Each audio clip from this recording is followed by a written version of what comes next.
पंढरपूरच्या काही हाकेच्या अंतरावर असणारे अल्पावधीतच लोकप्रिय झालेले प्रोप्रायटर जाधव बंधू यांच्या संकल्पनेतून साकारण्यात आलेले हॉटेल जाधव वाडा। आम्ही देतो शुद्ध शाकाहारी आणि मांसाहारी जेवणाची उत्तम सोय। हॉटेल जाधव वाडा स्पेशल शीख कबाब, बंजार कबाब, पापलेट फ्राय, सुरमई फ्राय, कोळंबी फ्राय, मटन थाळी, चिकन थाळी, गावरान चिकन थाळी, मच्छी थाळी, चुलीवरच्या भाकरी, स्पेशल काळा मसाला, रेग्युलर लाल मसाला, काळा मसाला मालवणी, मटका चिकन, चिकन हंगामा, तंदुरी, चिकन टिक्का, चिकन मटका बिर्याणी, मलाई टिक्का, त्याचबरोबर मटका mutton, mutton matka biryani, mutton Mughlai, seafood mutton, chicken कुरकुरा, शीख कबाब यासह विविध व्हेज नॉन व्हेज मेनू उपलब्ध। आता घर बसल्या करा ऑर्डर झोमॅटो वरती। आमचा पत्ता आनंद नगर, टाकळी रोड, पंढरपूर।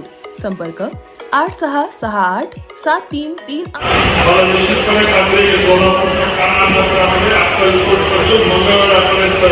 दक्षिण सोलापूरपासून मोहोळपर्यंत संपूर्णतः या मतदारसंघाचा प्रत्येक आमदाराला, प्रत्येक सहकार्याला घेऊन सोलापूरचं चित्र होणार नाही। माढा मतदारसंघामध्ये कुणाला शंका घेण्यात नाही। माढा मतदारसंघामधल्या प्रत्येक तालुक्यामधल्या प्रत्येक तालुक्याला माहिती आहे की खासदारांची शब्दाचा पक्का आहे। दिलेला प्रत्येक शब्द पाळलेला आहे, दिलेला प्रत्येक वचन पूर्ण झालेली आहे। आणि माढा मतदारसंघामध्ये नाही तर भारतीय जनता पार्टीचे कमळ हे ज्या दिवशी फॉर्म भरेल त्या दिवशी बोललेलं असणार आहे।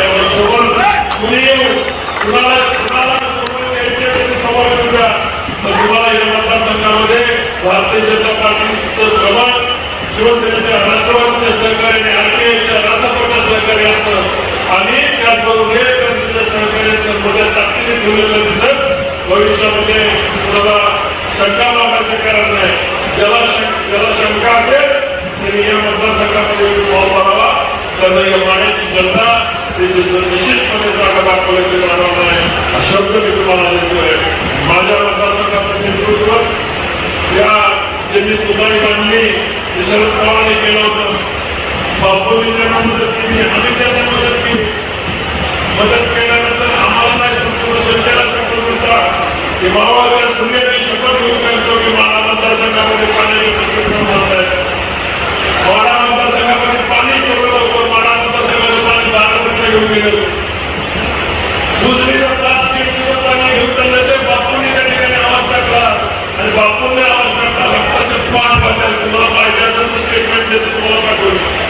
बापूने आवाज टाकला आणि प्लास्टिकचं पाणी 12 मतदारसंघामध्ये जात होतं राहिलं। आम्ही सर्वांनी संघर्ष केला आणि गेलेलं बारामतीला पाण्याचं पाण्याचा प्रश्न शिल्लक ठेवायचा नाही का, पाणी शिल्लक ठेवायचं नाही काय करायचं माहिती नाही। देशाचं एवढं मोठं नेतृत्व त्याला रेल्वेचा प्रश्न सोडवला नाही। ज्यावेळेस आम्ही सोडवायला गेलो त्या ठिकाणी उद्धव ठाकरेंच्या नेत्यांनी सर्व महाराष्ट्रातले अनेक खासदार त्या ठिकाणी उपस्थित होते। या शरद पवारांनी मंडळ आणि पंढरपूरच्या रेल्वेला विरोध केला हे मॅनिफेस्ट झालं नाही। कागदावर आलेले उद्धव ठाकरेंच्या नेतृत्वाखाली जेव्हा असं ठरलं की आम्ही निधी मागितला 50% राज्याचा हिस्सा मागितला त्यावेळेस शरद पवारांनी सांगितलं निधी काय करूया की राज्य सरकार कोणत्याही केंद्र सरकारच्या रेल्वे पैसा द्यायचा नाही असं शरद पवारांनी सांगितलं। त्यामुळे गेले 5 वर्ष रेल्वेचा प्रोजेक्ट रखडला। ज्या मातीतून हे निवडून गेले त्या मातीची ज्यांनी गद्दारी केली त्याची तुतारी त्या मतदारसंघामध्ये जिथं जिथं येईल सोलापूर जिल्ह्यात तिथं तिथे तुतारी फोडल्याची पाण्याची जनता सोलापूर जनता होणार नाही असाही या ठिकाणी देतो।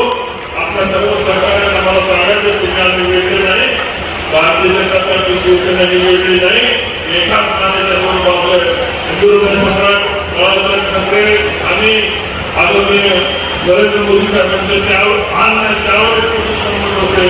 आज हिंदुत्व सम्राट आपल्यामध्ये अस्तित्वात नाही, पण त्यांचे विचार घेऊन महाराष्ट्राचे मुख्यमंत्री एकनाथ शिंदे साहेब काम करत आहेत आणि त्यांच्यामुळेच प्रसिद्ध योजनेला गती मिळाली आणि आज त्यांच्या ताकदीने त्यामुळे प्रसिद्ध योजना पूर्ण झाली। मी तुम्हाला शिंदे साहेबांच्या, देवेंद्रजींच्या, अजितदादांच्या नेतृत्वाचं सरकार सर्वसामान्य कार्यकर्त्याला शेतकऱ्याला